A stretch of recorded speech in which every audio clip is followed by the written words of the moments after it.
ಇದು ಯಾವ್ಯಾವ ಸಬ್ಜೆಕ್ಟ್ ಅವರು ನೀವು ಯಾವ್ಯಾವ ಸೆಂಟ್ರಿಗೆ ನೀವು ಅಸೈನ್ಮೆಂಟ್ ಬರೆದಿರೋದನ್ನ ಸಬ್ಮಿಟ್ ಮಾಡಬೇಕು ಅಂತ ಪೂರ್ತಿ ಮಾಹಿತಿ ನಾನು ನಿಮ್ಗೆ ನೀಡ್ತೇನೆ. ಹಾಯ್ ಫ್ರೆಂಡ್ಸ್, ಎಲ್ಲರಿಗೂ ನಮಸ್ಕಾರ. KSYನಲ್ಲಿ ಅಸೈನ್ಮೆಂಟ್ ಕೊಟ್ಟಿದ್ದಾರೆ. ತುಂಬ ಜನ ಸ್ಟೂಡೆಂಟ್ಸ್ ಅಸೈನ್ಮೆಂಟ್ ಬರೆಯೋಕ್ಕೆ ಸ್ಟಾರ್ಟ್ ಮಾಡಿದ್ದಾರೆ, ಇನ್ನೂ ಕೆಲವು ಸ್ಟೂಡೆಂಟ್ಸ್ ಅಸೈನ್ಮೆಂಟ್ ಬರೆಯೋಕ್ಕೆ ಸ್ಟಾರ್ಟ್ ಮಾಡಿಲ್ಲ. ಯಾರ್ಯಾರು ಅಸೈನ್ಮೆಂಟ್ ಬರೀತಾ ಇದ್ದೀರಾ ಅವರು ದಯವಿಟ್ಟು ಅಸೈನ್ಮೆಂಟ್ ಬರೋಕ್ಕಿಂತ ಮುಂಚೆ ಈ ವಿಡಿಯೋನ ಒಂದ್ಸಲ ನೋಡಿ. ಯಾಕಂತಂದರೆ ಅಸೈನ್ಮೆಂಟ್ ಬರೋಕ್ಕಿಂತ ಮುಂಚೆ ಕೆಲವು ಇನ್ಸ್ಟ್ರಕ್ಷನ್ ಕೊಟ್ಟಿದ್ದಾರೆ. ಇನ್ಸ್ಟ್ರಕ್ಷನ್ ಓದ್ಕೊಂಡು ನೀವು ಅಸೈನ್ಮೆಂಟ್ ಬರೀಬೇಕಾಗುತ್ತೆ. ಯಾಕಪ್ಪ ಅಂತಂದರೆ ಕೆಲವು ವಿಭಾಗದ ವಿದ್ಯಾರ್ಥಿಗಳಿಗೆ ನೀವು ಅಸೈನ್ಮೆಂಟ್ ಕೊಡಲಿಲ್ಲ ಅಂತಂದರೆ, ಸಬ್ಮಿಟ್ ಮಾಡಲಿಲ್ಲ ಅಂತಂದರೆ ನೀವು ಎಕ್ಸಾಮ್ ಬರೆಯೋಕ್ಕೆ ಅರ್ಹರಿಲ್ಲ ಅಂತ ನೋಟಿಫಿಕೇಶನ್ ಹೊಡಿಸಿದ್ದಾರೆ. ಆ ಸ್ಟೂಡೆಂಟ್ಸ್ಗಳು ಯಾರು ಮತ್ತು ಆ ಇನ್ಸ್ಟ್ರಕ್ಷನ್ ಆದರೂ ಏನು ಅಂತ ತಿಳ್ಕೊಬೇಕು ಅಂತಂದರೆ ದಯವಿಟ್ಟು ಈ ವಿಡಿಯೋನ ಕೊನೆವರೆಗೂ ನೋಡಿ. ನೀವು ಫಸ್ಟ್ ಟೈಮ್ ನನ್ನ ವೀಡಿಯೋಸ್ ನೋಡ್ತಾರೆ, ನನ್ನ ಯೂಟ್ಯೂಬ್ ಚಾನಲ್ನ ಸಬ್ಸ್ಕ್ರೈಬ್ ಆಗಿ. ಇದೇ ರೀತಿ ಹೊಸ ಮಾಹಿತಿಗಳು ನನ್ನ ಯೂಟ್ಯೂಬ್ ಚಾನಲ್ ಸಿಗುತ್ತೆ. ಈ ವಿಡಿಯೋ ಇಷ್ಟ ಆದರೆ ಲೈಕ್ ಮಾಡಿ, ನಿಮ್ಮ ಫ್ರೆಂಡ್ಸ್ಗೂ ಶೇರ್ ಮಾಡಿ. ಬನ್ನಿ ಫ್ರೆಂಡ್ಸ್, ವಿಡಿಯೋ ಸ್ಟಾರ್ಟ್ ಮಾಡೋಣ.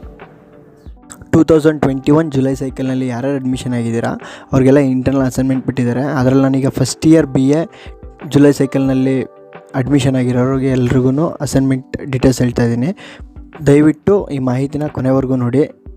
2021 July cycle November December admission ಯಾರು ತೊಗೊಂಡಿದ್ದೀರಾ ಅವ್ರಿಗೆ first stage and second stage internal assignment ಬಿಟ್ಟಿದ್ದಾರೆ. ಇದರಿಂದ ಫಸ್ಟ್ ಪೇಜ್ ನಿಮಗೆ KSY ಇಂಟ್ರೊಡಕ್ಷನ್ ಇರುತ್ತೆ. ಅದಾದಮೇಲೆ ನಿಮಗೆ ಇನ್ಸ್ಟ್ರಕ್ಷನ್ ಇದೆ ಅಸೈನ್ಮೆಂಟ್ ಯಾವ್ಯಾವ ರೀತಿ ಬರೀಬೇಕು ಅಂತ.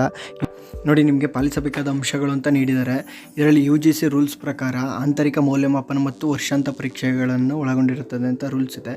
ನೀವು ಎಕ್ಸಾಮ್ ಬರೀಬೇಕು ಅಂತಂದರೆ 80 ಮಾರ್ಕ್ಸ್ಗೆ ಎಕ್ಸಾಮ್ ಇರುತ್ತೆ, 20 ಮಾರ್ಕ್ಸ್ಗೆ ಇಂಟರ್ನಲ್ ಅಸೈನ್ಮೆಂಟ್ ಅಂತ ಕೊಡ್ತಾ ಇದ್ದಾರೆ. ಆ ಇಂಟರ್ನಲ್ ಅಸೈನ್ಮೆಂಟ್ ನಿಮಗೆ ಕೊಟ್ಟಿರೋ ಟೆಕ್ಸ್ಟ್ ಬುಕ್ಕಲ್ಲಿ ನೋಡಿನೇ ಕ್ವಶನ್ಸ್ ಕೊಟ್ಟಿರ್ತಾರೆ. Assignment first stage and second ಸ್ಟೇಜ್ಗೆ ಚಾನಲ್ ನೀಡಲಾಗಿತ್ತು. ಅದರ ವಿವರಗಳನ್ನು ಈ ಕೆಳಕಂಡಂತಿದೆ ಅಂತ ಇದೆ.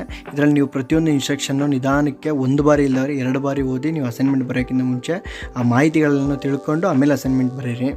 ಸ್ಟೇಜ್ ಆ್ಯಂಡ್ ಸೆಕೆಂಡ್ ಸ್ಟೇಜ್ ಎರಡೂ ಸ್ಟೇಜ್ಗಳಲ್ಲಿಯೂ ನಿಮಗೆ 2 ಕ್ವಶನ್ ಇರುತ್ತೆ. ಅದರಲ್ಲಿ ನೀವು 1 ಕ್ವಶನ್ ಮಾತ್ರ ಬರೀಬೇಕಾಗುತ್ತೆ. ಅಂದರೆ ಫಸ್ಟ್ ಸ್ಟೇಜಲ್ಲಿ 2 ಕ್ವಶನ್ ಕೊಟ್ಟಿರ್ತಾರೆ, ಅದರಲ್ಲಿ 1 ಕ್ವಶನು. ಸೆಕೆಂಡ್ ಸ್ಟೇಜಲ್ಲಿ 2 ಕ್ವಶನ್ ಕೊಟ್ಟಿರ್ತಾರೆ, ಅದರಲ್ಲಿ 1 ಕ್ವಶನ್ ಮಾತ್ರ ಬರೀಬೇಕಾಗುತ್ತೆ. ಒಟ್ಟು ನಿಮಗೆ 6 ಸಬ್ಜೆಕ್ಟ್ ಇರೋದ್ರಿಂದ 24 ಕ್ವಶನ್ಗಳನ್ನು ಕೊಟ್ಟಿರ್ತಾರೆ. ಅದರಲ್ಲಿ ನೀವು 12 ಕ್ವಶನ್ ಅಟೆಂಡ್ ಮಾಡಬೇಕಾಗುತ್ತೆ. ಪ್ರತಿಯೊಂದು ಪ್ರಶ್ನೆಗೂ 10 ಅಂಕಗಳಿರುತ್ತದೆ. ಅಂದರೆ ನೀವು ಈಗ 12 ಕ್ವಶನ್ ಅಟೆಂಡ್ ಮಾಡೋದ್ರಿಂದ 120 ಮಾರ್ಕ್ಸ್ಗೆ ನಿಮಗೆ ಅಸೈನ್ಮೆಂಟ್ ಇರುತ್ತೆ. ಇನ್ನು 480 ಮಾರ್ಕ್ಸ್ಗೆ ನೀವು ಎಕ್ಸಾಮ್ ಬರೀಬೇಕಾಗುತ್ತೆ. ಅಡ್ಮಿಷನ್ ಆಗಬೇಕಾದ್ರೆ 2 ಲ್ಯಾಂಗ್ವೇಜ್ ಸೆಲೆಕ್ಟ್ ಮಾಡಿರ್ತೀರಾ ಮತ್ತು 3 ಐಚ್ಛಿಕ ವಿಷಯಗಳು ಸೆಲೆಕ್ಟ್ ಮಾಡಿರ್ತೀರ. ಆ ಐಚ್ಛಿಕ ವಿಷಯಗಳು ಯಾವ್ದಾರಾಗಿರ್ಬೋದು, ಹಿಸ್ಟ್ರಿ, ಎಕನಾಮಿಕ್ಸ್, ಜಿಯೋಗ್ರಫಿ, ಈ ಥರ ಯಾವ್ಯಾವ ಸಬ್ಜೆಕ್ಟ್ನ ನೀವು ಕಂಬೈನ್ ಮಾಡಿ ತೊಗೊಂಡಿರ್ತೀರ. ಆ ಐಚ್ಛಿಕ ವಿಷಯಗಳು ಅವು 3 ಇರುತ್ತೆ. ಮತ್ತು ನಿಮಗೆ ಫಸ್ಟ್ ಇಯರ್ಲಿ ICHRES ಅಂತ ಒಂದು ಸಬ್ಜೆಕ್ಟ್ ಇರುತ್ತೆ. 6 ಸಬ್ಜೆಕ್ಟ್ಗಳಿಂದ ನಿಮಗೆ 12 ಕ್ವಶನ್ ಬರೀಬೇಕಾಗುತ್ತೆ. ಫಸ್ಟ್ ಸ್ಟೇಜಲ್ಲಿ 6 ಕ್ವಶನ್ನು, ಸೆಕೆಂಡ್ ಸ್ಟೇಜಲ್ಲಿ 6 ಕ್ವಶನು. ಒಟ್ಟು ನೀವು 12 ಕ್ವಶನ್ಗಳಿಗೆ ಆನ್ಸರ್ ಮಾಡಬೇಕಾಗುತ್ತೆ. 3ನೇ ಇನ್ಸ್ಟ್ರಕ್ಷನ್ ಏನಪ್ಪ ಅಂತಂದರೆ, ನೀವು ಕ್ವಶನ್ಗೆ ಆನ್ಸರ್ ಬರೀಬೇಕಾದ್ರೆ ನಿಮಗೆ ಸ್ಟಡಿ ಮೆಟೀರಿಯಲ್ಗೆ ಏನು ಕೊಟ್ಟಿರ್ತಾರೆ ಅದನ್ನು ನೋಡ್ಕೊಂಡು ಬರೀಬೇಕಾಗುತ್ತೆ. ಇಲ್ಲಾಂದರೆ ಆ ಸಬ್ಜೆಕ್ಟ್ ರಿಲೇಟೆಡ್ ಬೇರೆ ಬುಕ್ಸ್ ಇದ್ರೆ ಬುಕ್ಸ್ ರೆಫರ್ ಮಾಡಿ ಕೂಡ ಬರಿಬಹುದು. ಅಂದ್ರೆ ಗೂಗಲ್ ನೀವು ಸರ್ಚ್ ಮಾಡಿಬಿಟ್ಟು ಗೂಗಲ್ ಅಲ್ಲಿ ಏನು ಇನ್ಫಾರ್ಮೇಶನ್ ಬರುತ್ತೆ ಅದನ್ನು ಕೂಡ ನೀವು ಆನ್ಸರ್ ಆಗಿ ಬರಿಬಹುದು. ಆನ್ಸರ್ಸ್ನ ಕೈ ಬರಹದಲ್ಲೇ ಬರೆದಿರಬೇಕು. ಇದನ್ನ ಪ್ರಿಂಟಿಂಗ್ ಆಗಲಿ ಟೈಪಿಂಗ್ ಆಗಲಿ ಮಾಡ್ಸಂಗಿಲ್ಲ. ಇಲ್ಲ ಬೇರೆಯವ್ರು ಬರ್ದಿರೋದನ್ನ ನೀವು ಕಾಪಿ ಮಾಡಿ ಜೆರಾಕ್ಸ್ ಮಾಡಿಸ್ ಕೊಡೋಂಗಿಲ್ಲ. ಇನ್ನೊಂದು ಇಂಪಾರ್ಟೆಂಟ್ ಇನ್ಸ್ಟ್ರಕ್ಷನ್ ಏನಪ್ಪಾ ಅಂತಂದ್ರೆ, ನಿಮ್ಗೆ ಏನು ಸ್ಟಡಿ ಮೆಟೀರಿಯಲ್ ಕೊಟ್ಟಿದ್ದಾರೆ ಆ ಬುಕ್ ರೀತಿನೇ ಯಥಾವತ್ತು ಕಾಪಿ ಮಾಡಿದ್ರೆ, ಬುಕ್ಕಲ್ಲಿ ಏನಿದೆ ಅದೇ ರೀತಿ ಬರೆದ್ರೆ ನಿಮಗೆ ಮಾರ್ಕ್ಸ್ ಕೊಡಲ್ಲ.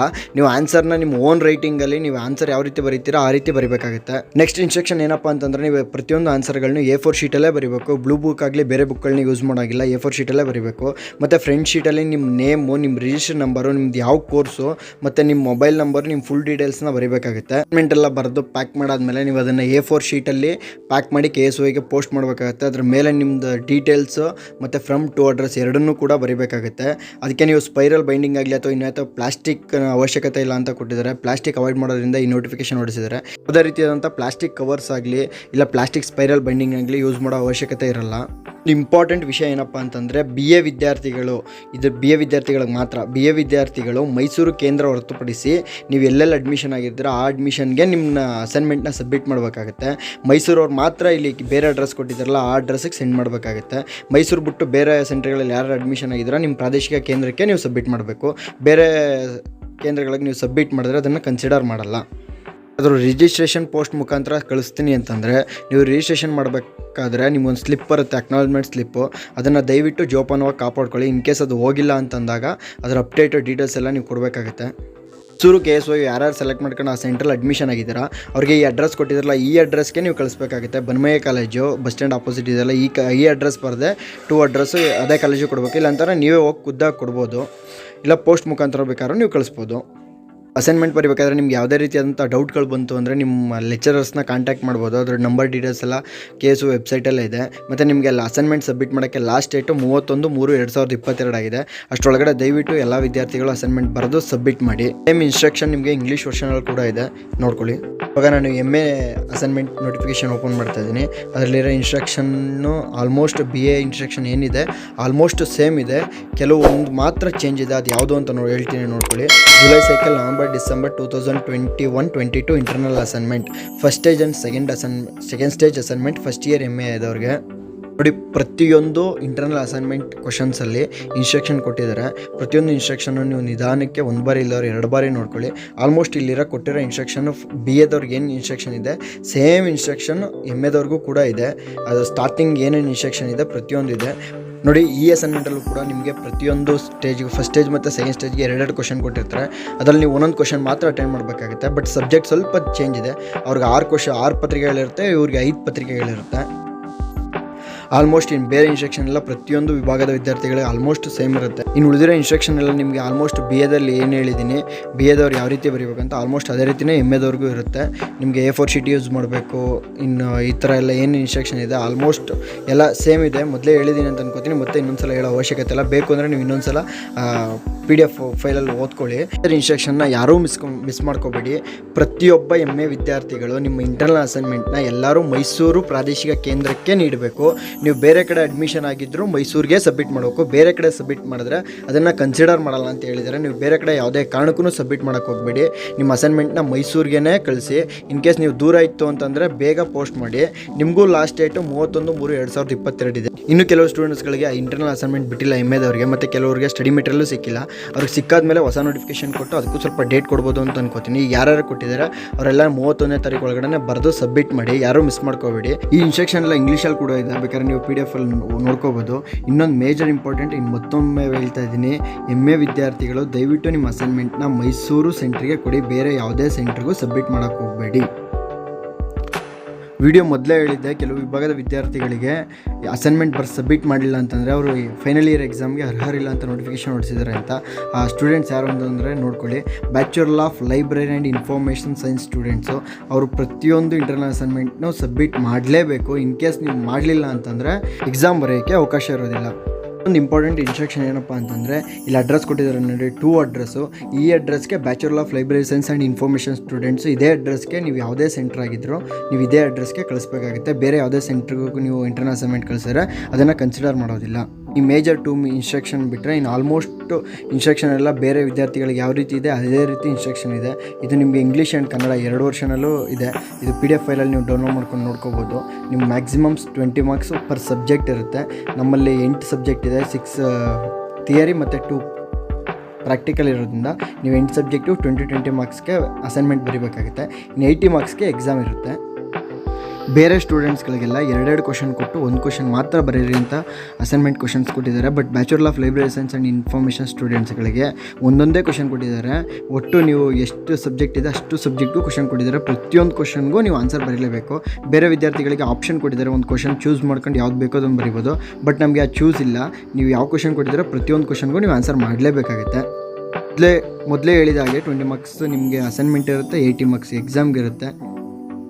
ಇನ್ನೊಂದು ಹೊಸ ಇನ್ಸ್ಟ್ರಕ್ಷನ್ ಕೊಟ್ಟಿದ್ದಾರೆ. ಇನ್ಸ್ಟ್ರಕ್ಷನ್ ಏನಪ್ಪ ಅಂತಂದರೆ, ನೀವು ಒಂದು ಸಲ ಇಂಟರ್ನಲ್ ಅಸೈನ್ಮೆಂಟ್ ಏನು ಸಬ್ಮಿಟ್ ಮಾಡ್ತೀರಾ ಅದಕ್ಕೇನು ಮಾರ್ಕ್ಸ್ ಕೊಡ್ತಾರೆ ಅದೇ ಮಾರ್ಕ್ಸ್ ಫೈನಲ್ ಆಗಿರುತ್ತೆ. ಇನ್ ಕೇಸ್ ಅದು ಸಬ್ಜೆಕ್ಟ್ ಫೇಲ್ ಆಗಿ ಮತ್ತೆ ಎಕ್ಸಾಮ್ ಬರೆದ್ರೂ ನಿಮಗೆ ಇಂಟರ್ನಲ್ ಅಸೈನ್ಮೆಂಟ್ ಮಾತ್ರ ಇದೇ ಮಾರ್ಕ್ಸ್ ಇರುತ್ತೆ. ಪ್ರಾಕ್ಟಿಕಲ್ ಎಕ್ಸಾಮ್ ಇರೋದ್ರಿಂದ ಪ್ರಾಕ್ಟಿಕಲ್ಗೆ ನಿಮ್ಗೆ ಏನಾದ್ರು ಡ್ರಾಯಿಂಗ್ಸು ಮತ್ತು ಚಾರ್ಟ್ಸ್ಗಳ ಅವಶ್ಯಕತೆ ಇದ್ದರೆ ಅದನ್ನು ಬರೀಬೇಕಾಗುತ್ತೆ. ಮತ್ತು ನೀವು ಆನ್ಸರ್ಸ್ನ ಬೇರೆ ಗೂಗಲ್ ಅಥವಾ ಬೇರೆ ಬುಕ್ಸ್ಗಳಿಂದ ನೀವು ತೆಗೆದು ಬರೀತು ಅಂತಂದರೆ ಆನ್ಸರ್ ಕೊನೆಯಲ್ಲಿ ನಾವು ಎಲ್ಲಿಂದ ತೊಗೊಂಡು ಬರೆದಿದ್ದೀವಿ ಆನ್ಸರ್ನ ಅಂತ ನೀವು ಎಂಟ್ರಿ ಮಾಡಬೇಕಾಗುತ್ತೆ. ಈಗ ಹೇಳ್ತಾರೋ ಇನ್ಸ್ಟ್ರಕ್ಷನ್ ತುಂಬ ಇಂಪಾರ್ಟೆಂಟ್ ಇನ್ಸ್ಟ್ರಕ್ಷನ್ನು. ಸಂಪರ್ಕ ಕಾರ್ಯಕ್ರಮಕ್ಕೆ ಹಾಜರಾತಿ ಮತ್ತು ಲಿಖಿತ ನಿಬಂಧನೆಗಳ ಸಲ್ಲಿಕೆ ಕಡ್ಡಾಯ. ಸಂಪರ್ಕ ಕಾರ್ಯಕ್ರಮಕ್ಕೆ ಗೈರು ಹಾಜರಾದ ವಿದ್ಯಾರ್ಥಿಗಳನ್ನು ಹಾಗೂ ಲಿಖಿತ ನಿಬಂಧನೆಗಳನ್ನು ಸಲ್ಲಿಸದೇ ಇರುವಂಥ ವಿದ್ಯಾರ್ಥಿಗಳಿಗೆ ವಾರ್ಷಿಕ ಪರೀಕ್ಷೆ ತೆಗೆದುಕೊಳ್ಳುವ ಅವಕಾಶವಿರುವುದಿಲ್ಲ. KSUನಲ್ಲಿ ಎಕ್ಸಾಮ್ಗಿಂತ ಮುಂಚೆ ಒಂದು 2-3 ತಿಂಗಳು ಮುಂಚಿತವಾಗಿ ನಿಮಗೆ ಕ್ಲಾಸಸ್ ತಗೋತಾರೆ. ಈಗ ಬ್ಯಾಚುಲರ್ ಆಫ್ ಲೈಬ್ರರಿ ಸೈನ್ಸ್ ಅವ್ರಿಗೆ ಅಟೆಂಡೆನ್ಸ್ ಕೂಡ ಇರುತ್ತೆ. ನೀವು ದಯವಿಟ್ಟು ಕ್ಲಾಸಸ್ನ ಅಟೆಂಡ್ ಮಾಡಿ ಮತ್ತು ನೀವು ಹಾಜರಾತಿ ತೊಗೋಬೇಕಾಗುತ್ತೆ. ನೀವು ಹಾಜರಾತಿ ತೊಗೊಂಡು ಇಂಟರ್ನಲ್ ಅಸೈನ್ಮೆಂಟ್ ಸಬ್ಮಿಟ್ ಮಾಡಿದ್ರೆ ಮಾತ್ರ ನಿಮಗೆ ಫೈನಲ್ ಇಯರ್ ಎಕ್ಸಾಮ್ಗೆ ಚಾನ್ಸ್. ಸಬ್ಮಿಟ್ ಮಾಡಲಿಲ್ಲ ಅಂತಂದರೆ ಚಾನ್ಸ್ ಇಲ್ಲ ಅಂತ ಇನ್ಸ್ಟ್ರಕ್ಷನ್ ಕೊಟ್ಟಿದ್ದಾರೆ. ದಯವಿಟ್ಟು ಯಾರು ಈ ಚಾನ್ಸ್ನ ಮಿಸ್ ಮಾಡ್ಕೋಬೇಡಿ. ಯಾಕಂದರೆ ನೀವು ಇಷ್ಟೊಂದು ಕಷ್ಟಪಟ್ಬಿಟ್ಟು ಅಡ್ಮಿಷನ್ ಆಗಿ ನೀವು ಎಕ್ಸಾಮ್ ಬರಲಿಲ್ಲ ಅಂತಂದರೆ ತುಂಬ ವೇಸ್ಟ್ ಆಗುತ್ತೆ ಒಂದು ವರ್ಷ. ದಯವಿಟ್ಟು ಇನ್ಸ್ಟ್ರಕ್ಷನ್ನ ಕರೆಕ್ಟಾಗಿ ಓದ್ಕೊಂಡು ಅಸೈನ್ಮೆಂಟ್ ಬರೀರಿ. ನಿಮಗೆ ಬೇಕು ಅಂತಂದರೆ ಅಸೈನ್ಮೆಂಟ್ ಏನು ಸಬ್ಮಿಟ್ ಮಾಡ್ತೀರಾ ಅದ್ರದ್ದೊಂದು ಫೋಟೋ ಕಾಪಿ ಇಟ್ಕೊಳ್ಳಿ. ಇನ್ ಫ್ಯೂಚರ್ ಬೇಕಾಗುತ್ತೆ ಅಸೈನ್ಮೆಂಟ್ ನೀವು ಸಬ್ಮಿಟ್ ಮಾಡಿದ್ರೆ ಅದಕ್ಕೊಂದು ಪ್ರೂಫ್ ಇರುತ್ತೆ. ಬೇಕು ಅಂದರೆ ಇಟ್ಕೋಬೋದು, ಬೇಡ ಅಂದರೆ ಇಲ್ಲ. ಬಟ್ ಅವ್ರು ಇಟ್ಕೊಳ್ಳಿ ಅಂತ ಒಂದು ಇನ್ಸ್ಟ್ರಕ್ಷನ್ ಕೊಟ್ಟಿದ್ದಾರೆ. ಲಾಸ್ಟ್ ಇನ್ಸ್ಟ್ರಕ್ಷನ್ನು ಪ್ರತಿಯೊಬ್ಬರು ಬ್ಯಾಚುಲರ್ ಆಫ್ ಲೈಬ್ರರಿ ಸ್ಟೂಡೆಂಟ್ಸ್ಗಳು ಈ ಅಡ್ರೆಸ್ ಏನು ಕೊಟ್ಟಿದ್ದಾರೆ ಈ ಅಡ್ರೆಸ್ಗೆ ನೀವು ಸಲ್ಲಿಸಬೇಕು. ಮತ್ತು ಡೇಟ್ ಕೂಡ ಮೆನ್ಷನ್ ಮಾಡಿದ್ದಾರೆ 30/5/2022 ಅಷ್ಟರೊಳಗಡೆ ನೀವು ಸಬ್ಮಿಟ್ ಮಾಡಬೇಕಾಗುತ್ತೆ. ಯಾರು ಲೇಟ್ ಮಾಡೋಕ್ಕೆ ಹೋಗಬೇಡಿ, ಆ ಡೇಟ್ ಒಳಗಡೆ ಎಲ್ಲರೂ ಸಬ್ಮಿಟ್ ಮಾಡಿ. ಈ ಇನ್ಸ್ಟ್ರಕ್ಷನ್ ಬಂದ್ಬಿಟ್ಟು ಬಿ ಕಾಮ್ ಸ್ಟೂಡೆಂಟ್ಸ್ಗಳಿಗೂ ಈಗ ಮೊದಲೇ ಹೇಳಿದಾಗೆ ಯಾವ್ಯಾವ ರೂಲ್ಸ್ ಇದೆ ಇನ್ಸ್ಟ್ರಕ್ಷನ್ನು ಸೇಮ್ ಇನ್ಸ್ಟ್ರಕ್ಷನ್ ಇದೆ. ಬಟ್ ಒಂದು ಚೇಂಜ್ ಏನಪ್ಪ ಅಂತಂದರೆ ನೀವು ಅಸೈನ್ಮೆಂಟ್ ಸಬ್ಮಿಟ್ ಮಾಡೋ ಜಾಗ ನೀವು ಯಾವ್ಯಾವ ಸೆಂಟ್ರ್ಗಳಲ್ಲಿ ಅಡ್ಮಿಷನ್ ಆಗಿದ್ದಾರೆ ನೀವು ಆ ಸೆಂಟ್ರ್ಗಳಿಗೆ ನೀವು ಅಸೈನ್ಮೆಂಟ್ ಸಬ್ಮಿಟ್ ಮಾಡಬೇಕಾಗುತ್ತೆ. ಬಟ್ ಮೈಸೂರು KSOI ಸೆಂಟ್ರಿಗೆ ಯಾರು ಅಡ್ಮಿಷನ್ ತೊಗೊಂಡಿದ್ದೀರಾ ಅವ್ರು ಮಾತ್ರ ಇಲ್ಲಿ ಬೇರೆ ಕಾಲೇಜ್ ಅಡ್ರೆಸ್ ಕೊಟ್ಟಿದ್ದಾರಲ್ಲ ಈ ಕಾಲೇಜ್ಗೆ ಸಬ್ಮಿಟ್ ಮಾಡಬೇಕಾಗುತ್ತೆ. ಮೈಸೂರು KSOIಗೆ ಸಬ್ಮಿಟ್ ಮಾಡೋಂಗಿಲ್ಲ, ಈ ಕಾಲೇಜ್ಗೆ ನೀವು ಸಬ್ಮಿಟ್ ಮಾಡಿ. ಮತ್ತು ನಿಮ್ಗೆ ಅಸೈನ್ಮೆಂಟ್ ಸಬ್ಮಿಟ್ ಮಾಡೋಕ್ಕೆ ಲಾಸ್ಟ್ ಡೇಟು 31/3/2022 ಆಗಿದೆ. ಈ ಇನ್ಸ್ಟ್ರಕ್ಷನ್ನು ಸೆಕೆಂಡ್ ಇಯರ್ BCom ಅವ್ರಿಗೆ. ನಿಮ್ಗಳಿಗೂ ಇನ್ಸ್ಟ್ರಕ್ಷನ್ ಆಲ್ಮೋಸ್ಟ್ ಸೇಮ್ ಇದೆ. ಬಟ್ ನೀವು ಇಂಟರ್ನಲ್ ಅಸೈನ್ಮೆಂಟ್ನ ಸಬ್ಮಿಟ್ ಮಾಡೋ ಪ್ಲೇಸ್ ಮಾತ್ರ ಚೇಂಜ್ ಇದೆ. ನೀವೆಲ್ಲ ಸ್ಟೂಡೆಂಟ್ಸ್ಗಳು ಇದೇ ಸೆಂಟ್ರಿಗೆ ಸಬ್ಮಿಟ್ ಮಾಡೋಕ್ಕೂ ಬೇರೆ ಸೆಂಟ್ರಿಗೆ ಸಬ್ಮಿಟ್ ಮಾಡಿದ್ರೆ ಅದನ್ನು ಕನ್ಸಿಡರ್ ಮಾಡೋದಿಲ್ಲ. ಸೈಕಾಲಜಿ ಸ್ಟೂಡೆಂಟ್ಸ್ಗಳಿಗೂ ಅಷ್ಟೇ, ನೀವು ಇಂಟರ್ನಲ್ ಅಸೈನ್ಮೆಂಟ್ನ ಇಲ್ಲಿ ಏನು ಅಡ್ರೆಸ್ ಕೊಟ್ಟಿದ್ದಾರೆ ಇದೇ ಅಡ್ರೆಸ್ಗೆ ಸೆಂಡ್ ಮಾಡಬೇಕು. ಬೇರೆ ಅಡ್ರೆಸ್ಗೆ ನೀವು ಸೆಂಡ್ ಮಾಡಿದ್ರೆ ಅದನ್ನು ಕನ್ಸಿಡರ್ ಮಾಡಲ್ಲ. ದಯವಿಟ್ಟು ಇನ್ಸ್ಟ್ರಕ್ಷನ್ನ ಇನ್ನೊಂದು ಸಲ ಓದ್ಕೊಳ್ಳಿ. ಹಾಗೆಯೇ ಸರ್ಟಿಫಿಕೇಟ್ ಕೋರ್ಸು ಮತ್ತು ಪೋಸ್ಟ್ ಗ್ರ್ಯಾಜುಯೇಷನ್ ಸರ್ಟಿಫಿಕೇಟ್ ಕೋರ್ಸ್ ಯಾರು ಮಾಡ್ತಿದ್ದೀರಾ ಅವರು ಅಷ್ಟೇ ನಿಮಗೆ ಇನ್ಸ್ಟ್ರಕ್ಷನ್ ಏನು ಕೊಟ್ಟಿದ್ದಾರೆ ಅದನ್ನು ಓದ್ಕೊಂಡು ನಿಮ್ಗೆ ಯಾವ ಡಿಪಾರ್ಟ್ಮೆಂಟಿಗೆ ಸೆಂಡ್ ಮಾಡ್ಬೇಕಂತ ಇದೆ ಆ ಡಿಪಾರ್ಟ್ಮೆಂಟ್ಗೆ ಸೆಂಡ್ ಮಾಡಿ. ಬೇರೆ ಯಾವುದೇ ಡಿಪಾರ್ಟ್ಮೆಂಟ್ಗಳಿಗೂ ಸೆಂಡ್ ಮಾಡೋಕ್ಕೆ ಹೋಗಬೇಡಿ, ಯಾಕಂದರೆ ಅದನ್ನು ಕನ್ಸಿಡರ್ ಮಾಡೋದಿಲ್ಲ. Okay, thank you.